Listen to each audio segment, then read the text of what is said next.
So guys, এই দেখো আমি আর আমার পিসি দাঁড়িয়ে আছি এখন সর্ষে ক্ষেতের সামনে। এই দেখো চারিপাশে কুয়াশা এবং আকাশে মেঘ প্রচুর। আর এর জন্য আজকে আমাদের এখানে ভীষণ পরিমাণে ঠান্ডা। মানে এখন প্রায় 9টা বাজতে যাই, কিন্তু এখনও আমাদের এখানে কোনো রোদের কোনো দেখা নেই। দেখতে পাচ্ছ, আমাদের দেখেই বুঝতে পারছো যে কতটা পরিমাণে ঠান্ডা এই জায়গাটা।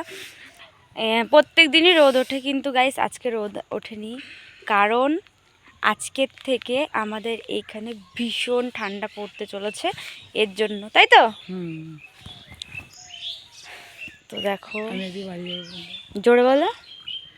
আরে বাপের বাড়ি কালকে চলে যাওয়ার কথা ছিল, কিন্তু আজকে যাব, কালকে যাওয়া হয়নি, আজকেই যাব।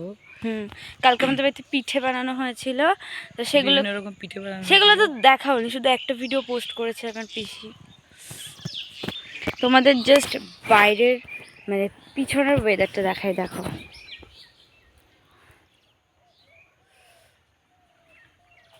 মাঠকে মাঠ সর্ষে সর্ষে গাইস ওই দিকে বেশি হয়েছে, আর এই দিকটা সর্ষে একটু কম। মানে দেখো এখনো সর্ষে ফুল ভালো করে ফোটেনি, একটা দুটো ফুটেছে, মাঠে ভালো করে ফুলেছে, কিন্তু ওই মাঠটাই প্রচুর সর্ষে ফুল ফুটেছে। চলো ওইদিকে যাই, যাবে?